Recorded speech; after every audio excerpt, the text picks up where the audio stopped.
to create some sort of a scapegoat argument and not really going after the birth certificate like Trump is claiming. There's a lot of information that Corsi is bringing up and points that I think are very valid. But we also find out that George Soros, that's funded the Obama administration, he's also given a lot of money to Trump and some of the construction money for some of his hotels and towers in Chicago and New York. Right. The birth certificate that was released was something computer-generated new document. Mm-hmm. People wanted to see the black and white microfiche file from the 1960s, and that just wasn't released. A lot of us went into Adobe Photoshop, and it dissolved into 9 different layers. Absolutely. So it was a manufactured document, and then 3 days later, the death of Osama bin Laden. Yes. Can't see the body. We're going to bury him at sea that night. There's so much strange stuff surrounding that. It appeared choreographed that whole week. Yeah, and now they're saying that Osama bin Laden had some sort of a stealth helicopter that was secret technology, allegedly, that the Pentagon had. Mm-hmm. And now they're announcing that stealth technology, the wreckage, is being given to China. And so it seems like we're seeing, again, preparations for war on a larger scale involving the United States and China. But Pakistan seems to be the place where a lot of this stuff could kick off. It also came out that China's being given some sort of a naval base right now in Pakistan as well, which will only fuel the tensions. Right, and I think a lot of more people are listening to us because we knew in 2008 one party was supposedly for the wars and one party was against, right? That's what we were told during the election. Here we are 3 years later. The wars continue. They go on and on. Once we occupy a country, we never leave. We're still in Germany. So what do we learn from this? that some of us are better off being political atheists. And in many ways, it is like a religion with the whole savior, and they're going to, take us back to the good old days. When in reality, we're starting to realize, hey, we have to watch our own backs. These politicians are not there to save us. The idea was the day after the election, all would be different and all the troops would come home from Iraq and Afghanistan. That didn't happen. There's just an ongoing presence in the Middle East. So maybe people are now more willing to look at what we have to say about the New World Order, about what's going on behind the scenes, globalism, and all these secret societies and such, and peel back the layers of the onion. But as we see this interest in the New World Order really kick off, we have to also use discernment. Because now we see the corporations and big media want to capitalize upon that. We see Fox News covering certain stories that they wouldn't cover when Bush was the president, simply to cater to the anti-Obama sentiment, which predominantly in this country is very split and divided. But there's many people that don't like Obama in this country that don't have a problem with the wars that Bush launched. Unfortunately, many of those people that claim they don't like Obama, in reality, they should like Obama if they're for preemptive war, if they're for concentration camps in the United States, if they're for warrantless wiretapping. There should be a lot of people that were for Bush that are for Obama now. So this divide that we're seeing in this country is not really based on common sense. Well, Ron Paul makes some good points. He said Congress has to authorize war. You can't just go in. It has to be voted on in Congress. So these are illegal wars. Ron Paul also says we're in 140 countries occupying. Do you know we have 37,000 troops in Korea right now? Why? Can anyone tell me? Can we have a debate on that? Can we talk about it? Well, it gets more interesting. We find out North Korea got weapons from us. From Rumsfeld, in fact. He gave them light water nuclear reactors. Bush authorized the funding for this. And, we all remember that famous handshake with Donald Rumsfeld and Saddam Hussein in the 1980s, giving them chemical weapons to use against the Iranians. And so, definitely history is repeating itself. Mike, I want you to cover some more stories before I let you go. But on that topic that you just mentioned, I want to go over this from the ACLU that I just found. Headline reading from Graphic 11. House Committee passes defense bill containing authorization of worldwide war. The House Armed Services Committee late last night, this is actually several nights ago, finished marking up the National Defense Authorization Act, which contains a dangerous provision that authorizes a worldwide war against terrorism. There's no expiration date and would allow a president, it doesn't have to be Obama, it could be the next president. It gets all being set up for something perhaps at a later point in time. No expiration date would allow a president to use military force in any country around the world where there are terrorist suspects, even when there are no connections to the 9/11 attacks or any other specific harms or threats to the United States. According to the director of the ACLU, quote, at a time when the majority of Americans want to see limits on U.S. involvement in foreign conflicts, the House Armed Services Committee just passed a blank check for executive war authority Amazingly, this provision has had 0 hearings and was tucked deep inside a bill that is hundreds of pages long, sounds like the Patriot Act. A new authorization of worldwide war will mean increased violence and will make America less safe. The House should remove this dangerous provision from the defense bill during its debate on the floor. Okay. It's pretty big stuff. Pretty big stuff. Now, we do have a phone call, and what else do you want to throw out there that you prepared for tonight? Just one last thing. The BBC last week went to the Middle East and Osama bin Laden's neighbors, and they interviewed 49 out of 50 of them said they did not believe that. Now, what was he Osama doing bin Laden. near a military compound? Right, and so in other words, that news made the BBC the foreign press, but it wouldn't make it into this country. And it reminds me of right after 9/11, 7 of the 19 hijackers were alive and well, and that was covered in the BBC in the foreign press, but it wasn't covered here. Wasn't covered here. So clearly, that 19 people needed to be changed or updated or something. Just like it was in the French paper that Osama bin Laden met with a CIA agent when he was in Dubai undergoing dialysis treatment. Yeah, absolutely. Well, where was the dialysis machine when they raided the compound? Shouldn't it have been there? And why is he continuing to get younger and younger and younger?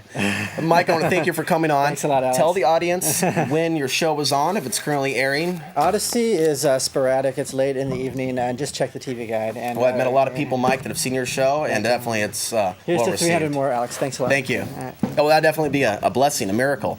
And I remember saying that, hey, if I got to show 300, wow. Oh, wow. Thank you, Almighty.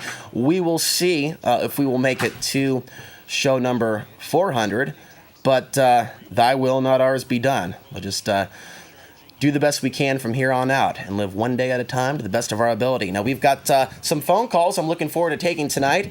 We'll also have Alex come in and step in for a few minutes and cover some of the stories that he's brought in. And then a little bit after that, we'll talk with our friend Bill. We have a phone call? Yeah. Okay, go ahead, caller. You are live on Outside the Box TV. Hello? Hello. Oh, hey, how you doing? Very good. How are you? Hey, I'm sorry. I think I called the wrong show. Perhaps. What show do you want to call? The Common Sense Cannabis one. Okay, well, keep watching this show. You'll certainly learn a lot. One piece of advice is to pay attention to the dates when the shows are airing. There's lots of calls coming in sometimes when the show isn't live. That's always important to look for. You can also catch Cannabis Common Sense, I believe, online as well. Okay, thank you for your call. Hey, Alex, how you doing? Good. Okay, so you also want to throw your 2 cents in on some headlines that are coming out this week? Yeah, there's a lot of stuff going on. One big thing was NASA is planning the first mission to a asteroid to That's interesting. to actually an unmanned mission to recover clues. They say the U.S. Space Agency will send an unmanned spacecraft to a nearby asteroid in 2016 and bring back a sample to provide clues about the formation of the solar system, NASA said on Wednesday. And So we really don't know what they're really doing. Exactly. We know this is the mainstream headline. Hey, we're shooting out another satellite. We're looking for this. Don't ask really what's really going on. Yeah. Yeah, and they're planning Never a this straight for answer. Acronym for 2016, NASA. So. But I want to throw this in. Bill, graphic number 14. This is also dealing with space, and I think dovetails quite nicely with this.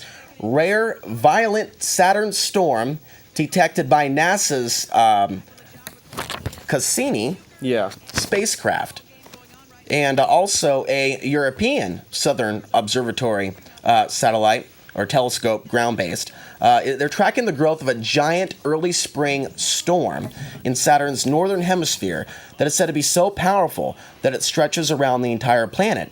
The rare storm has been wreaking havoc for months and shooting plumes of gas high into the planet's atmosphere. And NASA notes that nothing on Earth comes close to this powerful storm. A storm like this is rare. This is only the 6th one to be recorded since 1876, and the last was way back in 1990. I want to note also during solar maximum. This is the first major storm on Saturn observed by a orbiting spacecraft and studied at thermal infrared wavelengths, and it goes on and on. And so what does this mean? Why are we bringing this up? We talk about storms on the show, major changes in society, and here we have a mainstream headline about massive storms bombarding the planet of Saturn. And so while we're talking about this, there are also strange things happening on the planet that we live upon, the planet called Earth. That NASA detecting vortices above the planet, strange storms. Is HAARP involved? Likely. Could solar flares be contributing to the strange weather that we're seeing? It could be happening alongside that as well. They could be using HAARP when we have more solar flares ejecting towards the Earth. But I think that it's very important that we start to pay attention to some of these reports because our world as we know it may not be ending, but it's certainly changing more and more every single day. Yeah, and we're learning new things about the universe or multiverse. CERN quotes some quotes from the CERN coordinators. Parallel universes could be hidden within the 4 dimensions. Billions of particles flying off from each LHC collision are tracked at 4 CERN detectors and then in collaborating laboratories around the globe to establish when and how they come together and what shapes they take. The CERN theoreticians say this could give clear signs of dimensions beyond length, breadth, depth, and time because it's such high energy particles. Because if at such high energy particles could be tracked disappearing, presumably into them, bizarre. And then back into the classical 4. And CERN, outside, I think their facilities or headquarters, they had the statue of, I believe, Kali the Destroyer. And we know what that means in Hindu mythology. Yeah. Kali the Destroyer. Why is CERN using that? That's just very bizarre. What else do you have? Some record farming, ranching loss. Texas farmers and ranchers are coping with their 8th drought in the past 13 years, and this one, while still young, has a chance of slamming producers with their biggest losses ever, officials said.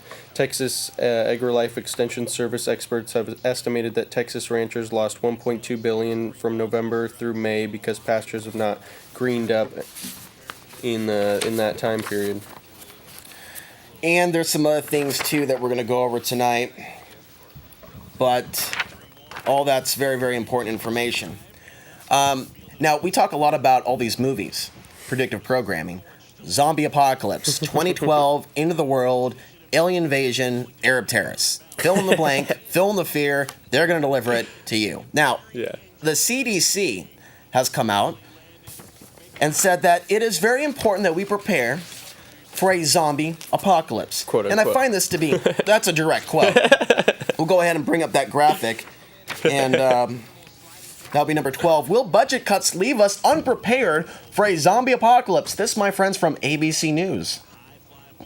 The CDC says if zombies ever start taking over the planet, CDC says, well, we better be prepared for it. If the undead really start roaming the earth looking for fresh brains to eat, although the zombies that we eat meat aren't really fans of brains. Meat. No, they don't like the brains zombies at all. Yeah, they're not very interested in brains or talking. It's kind of a different type of a zombie. It's kind of a new genetically engineered breed. But the article does go on. If the undead really start roaming the earth looking for fresh brains to eat, we can't rely on our ability to shoot them dead the way people do in video games or in horror flicks. Instead, the agency says we need to treat it like any other disaster.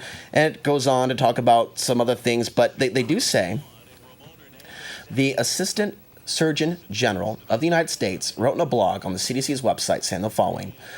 Being prepared means things like water, food, and other supplies to get you through the first couple of days. We know that, but it continues on before you can locate a zombie-free refugee camp. Zombie-free refugee camp.